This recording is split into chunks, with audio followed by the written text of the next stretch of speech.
It's January 10th, and the USDA, the government, just came out with new dietary standards for us to live off of and to base our diets off of. And I wanted to summarize what these standards are for those of you who don't really want to read a whole article on what the USDA said. So here we go. Number one, they said more fruits and vegetables, which isn't really anything new.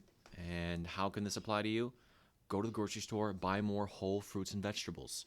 You can either A, eat more that you're already eating, B, oh, I haven't eaten that in a while, buy more of it, or C, experiment with a fruit or vegetable that you have never eaten before and try cooking with it. Try to integrate more whole fruits and vegetables into your diet. Pretty simple, leads to health. Number two, there has been a shift. The USDA wants people to shift their protein sources to alternative protein sources. So the primary protein sources that have been emphasized over the years have been usually meats, animal products, dairy, but the alternative protein sources are healthier, and they are things like beans, nuts, seeds, greens, broccoli, but really all plant foods have small amounts of protein, and like many of us have said in the past, if you're not calorie deficient, it's almost impossible to be protein deficient. Number three is less added sugars. Very good thing. How does this apply to you? How can you add less sugar to your diet? Make more of your food at home. Shop around the perimeter of the store, or do most of your shopping in the produce section. Stop buying things from a box. Stop buying things that's pre-made or processed, because food manufacturers know how to get you to eat more of their foods. It's add sugar, add fat, and add salt. Next is less added sodium. Again, we've heard it before. How can you do that? It's kind of the same thing as the sugars.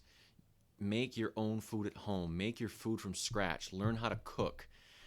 Salt is added to a lot of things in the supermarket. So if you're not buying things from a can or from a box, that's a good start in reducing the amount of sodium in your diet. The next one is limiting saturated fats, which I think is a very good thing. AKA, what does that mean for you? It's limiting animal products, because animal products are the only things that have saturated fat. And this one plays right into the next one, and that is a criticism of mine for the USDA standards. There's lack of specific language. There's lack of specific foods. So the USDA says limit saturated fats. Okay, what does that mean? You know, the vast majority of Americans are pretty nutritionally illiterate. What does that mean? I can't buy saturated fat off the store shelves. So where do I get saturated fat in my diet? It's from animal products. It's from meat and dairy. And to make things less confusing, just use real language like that. But this point that I just made goes into my next bullet, and that is the USDA is conflicted because not only on the one hand they're telling us what we should eat on a daily basis to be healthy, but they're also making sure that the dairy industry and the corn producers, that they are financially healthy as well, and that they're producing all that they can produce and selling as much of their product as possible.